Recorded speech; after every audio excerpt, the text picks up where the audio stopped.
हम बात कर रहे हैं एक ऐसे ट्रक की जिसको पूरे 8500 किलोमीटर ट्रेवल करना था। लेकिन मसला सिर्फ ये नहीं था कि ट्रक को इतना लंबा सफर कैसे करवाया जाए, बल्कि असल मसला ये था कि इस ट्रक में बर्फ का एक बहुत बड़ा ब्लॉक रखा गया था जिसको अफ्रीका के आग बरसाने वाले सहरा से सही सलामत गुजारना था। यानी जिस सहरा में बर्फ तो क्या लोहा भी नरम पड़ जाता है, उस सहरा में इस ट्रक को पूरे 10 दिन गुजारने थे। लेकिन चैलेंज ये था कि किसी भी हालत में बर्फ पिघलने ना पाए, और वो भी बगैर रेफ्रिजरेटर के।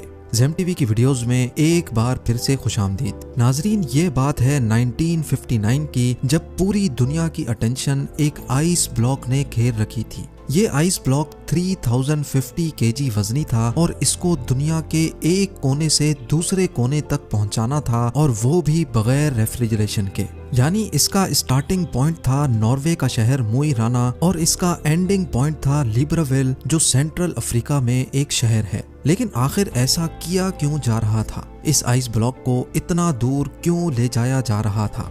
असल में ये मामला शुरू हुआ था एक साल पहले, यानी 1958 में। लग्जमबर्ग यूरोप का एक मुल्क है जहां से एक बहुत फेमस रेडियो स्टेशन चलाया जाता था। ये ब्रॉडकास्ट रेडियो लग्जमबर्ग के नाम से पूरी दुनिया में फेमस थी। इस रेडियो स्टेशन की तरफ से सारे सुनने वालों के लिए एक अनोखा चैलेंज रखा गया, और वो चैलेंज ये था कि अगर कोई भी आदमी 3 टन वजनी आइस ब्लॉक को आर्कटिक रीजन से अफ्रीका तक लेकर जाएगा तो उसको एक बहुत भारी इनाम दिया जाएगा। रेडियो लग्जमबर्ग की तरफ से ये डिसाइड किया गया था कि हर किलोग्राम आइस के बदले में 1 लाख फ्रांसिस दिए जाएंगे, जो आज के दौर में $16,000 बनते हैं। हर 1 केजी के $16,000 यानी 3 टन वजनी आइस ब्लॉक के $48 मिलियन बनते हैं, जो वाकई एक बहुत बड़ी रकम है। लेकिन इस चैलेंज के कुछ रूल्स भी थे। पहला रूल तो ये था कि ये आइस ब्लॉक 1 पीस में लेकर जाना है। दूसरा रूल था कि इसको सिर्फ बाय रोड ट्रांसपोर्ट किया जाएगा। तीसरा और सबसे मुश्किल रूल ये था कि चैलेंज को पूरा करने के लिए रेफ्रिजरेटर का इस्तेमाल नहीं किया जा सकता। रेडियो लग्जमबर्ग ने इतना भारी इनाम इसी वजह से रखा था क्योंकि उनको अच्छी तरह मालूम था कि इतना बड़ा आइस ब्लॉक आर्कटिक रीजन से अफ्रीका तक लाना किसी भी सूरत में मुमकिन नहीं है, क्योंकि ये कोई छोटा मोटा सफर नहीं, बल्कि ये सफर पूरे 8500 किलोमीटर लंबा है, जिसमें 2500 किलोमीटर अफ्रीका का वो सहरा है जहां टेम्परेचर 50 डिग्री सेंटीग्रेड होता है। यानी बर्फ जो फ्रीजर से निकलते ही मिनटों में पिघल जाती है, वो भला इस हफ्तों लंबे सफर में सही सलामत कैसे मंजिल तक पहुंच पाएगी। रेडियो लग्जमबर्ग ने ये चैलेंज तो दिया, लेकिन यही चैलेंज उनको किस मुश्किल में फंसा देगा इसका उनको अंदाजा भी नहीं था। ये चैलेंज रेडियो पर ब्रॉडकास्ट होने के कई महीनों तक किसी ने भी आगे बढ़ने की हिम्मत नहीं की। लेकिन फिर बर्गर नाटवीक नामी एक शख्स ने ऐलान किया कि वो ये चैलेंज कबूल करने को तैयार है। बर्गर नाटवीक, जो कि नॉर्वे में एक इंसुलेशन कंपनी ग्लास फोर्ट का मैनेजिंग डायरेक्टर था, उसका मानना था कि उसकी कंपनी जो इंसुलेशन मटेरियल बनाती है उसको इस्तेमाल करके ये चैलेंज आसानी से पूरा किया जा सकता है। अगर बर्गर नाटवीक ये चैलेंज पूरा करने में कामयाब हो गया तो वो अपनी कंपनी ग्लास फोर्ट और उसके एम्प्लॉइज के लिए काफी सारी दौलत इकट्ठी कर सकेगा। पूरी दुनिया में ये बात फैल चुकी थी कि एक शख्स ने रेडियो लग्जमबर्ग का आइस ब्लॉक चैलेंज कबूल कर लिया है। इस काम को अंजाम देने के लिए नाटवीक ने एक टीम बनाई और चैलेंज को पूरा करने के लिए काम शुरू कर दिया, जिसकी वजह से कई न्यूज़पेपर की हेडलाइंस में नाटवीक के चर्चे होने लगे। आइस ब्लॉक चैलेंज को पूरा करने के लिए अभी तक जो भी कोशिश की गई थी, वो जब रेडियो लग्जमबर्ग को मालूम पड़ी तो उनको एक बहुत बड़ी रकम खोने का डर लगने लगा, और डर के मारे उन्होंने अपनी ये ऑफर वापस ले ली। क्योंकि ग्लास वॉट कंपनी और उसके डायरेक्टर काफी ज्यादा फेमस हो चुके थे, इसी वजह से रेडियो लग्जमबर्ग की ऑफर खत्म होने के बावजूद भी नाटवीक ने ये चैलेंज पूरा करने की ठान ली थी।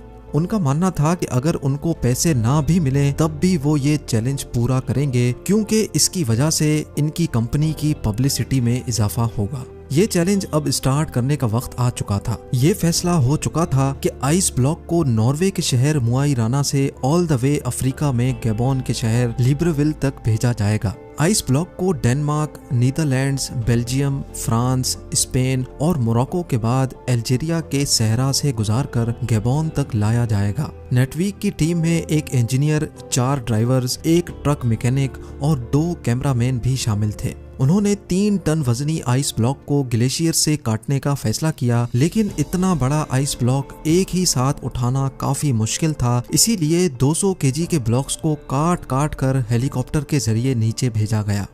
नटविक और उनकी मेहनत को काफी ज्यादा मीडिया अटेंशन भी मिल रही थी और इसी वजह से कई कंपनीज ने नटविक के इस चैलेंज को पूरा करने के लिए उनको स्पॉन्सर करना शुरू कर दिया। शेल ने फ्यूल का जिम्मा उठाया और स्केनिया ने उनको ट्रक दिया जिसमें ये आइस ब्लॉक रखा जाना था। 200 केजी के ब्लॉक्स को ग्लेशियर से नीचे लाकर दोबारा से फ्रीज किया गया और 3050 केजी का एक सिंगल ब्लॉक बनाया गया। ये ब्लॉक एक खास कंटेनर में डालकर ट्रक में लोड किया गया, जिसकी साइडों पर एक खास ग्लास वूल से उसकी इंसुलेशन की गई। अच्छी तरह इंसुलेशन करने के बाद 22 फरवरी 1959 को आखिरकार ये अनोखा सफर शुरू हो गया।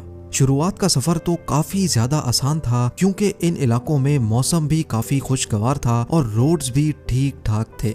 क्योंकि ये न्यूज पूरी दुनिया में फैल चुकी थी, इसी वजह से ये ट्रक और उसका क्रू जिस भी बड़े शहर से गुजरते थे, वहाँ के लोग उनका इस्तकबाल करते और नारे लगाकर उनका हौसला बढ़ाते थे। जैसे जैसे उनका सफर बढ़ता जा रहा था, उनकी पब्लिसिटी में मजीद इजाफा होता जा रहा था।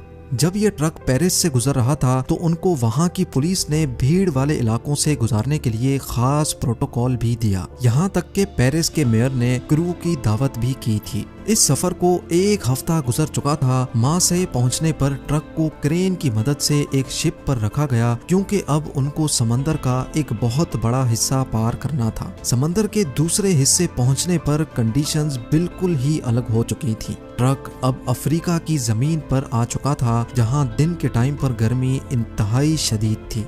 न सिर्फ आइस ब्लॉक के पिघलने का खतरा था, बल्कि गर्म रेत पर सफर करने से ट्रक के इंजन को भी खतरा था और उनके साथ मौजूद क्रू की तबीयत बिगड़ने का भी खौफ मंडला रहा था। इन सारे खतरों के अलावा ट्रक को सिक्योरिटी थ्रेट भी था क्योंकि जिस सहरा से वो लोग गुजर रहे थे उस इलाके में जंग चल रही थी और फ्रीडम फाइटर्स के लोग पहाड़ों में ही छुपे होते थे। वो लोग अपनी बातें मनवाने के लिए ट्रक और उसके क्रू को होस्टेज भी बना सकते थे। इस खतरे से निपटने के लिए फ्रेंच फॉरेन लीजन ने ट्रक और उनके क्रू को सहरा के कुछ एरियाज में सिक्योरिटी दी और उनको खास इंस्ट्रक्शंस दी कि कम से कम स्टॉप लेकर उनको इस सहरा से गुजरना है। लेकिन क्योंकि इस सहरा में प्रॉपर रोड नहीं थे, इसी वजह से ट्रक बार बार रेत में फंस जाता था। उनको मंजिल तक पहुंचने की जितनी ज्यादा जल्दी थी, उतना ही ज्यादा उनके रास्ते में मुश्किलात आ रही थी। हर मर्तबा जब ट्रक फंस जाता था तो उसको रेत से निकालने में क्रू को घंटों लग जाते थे।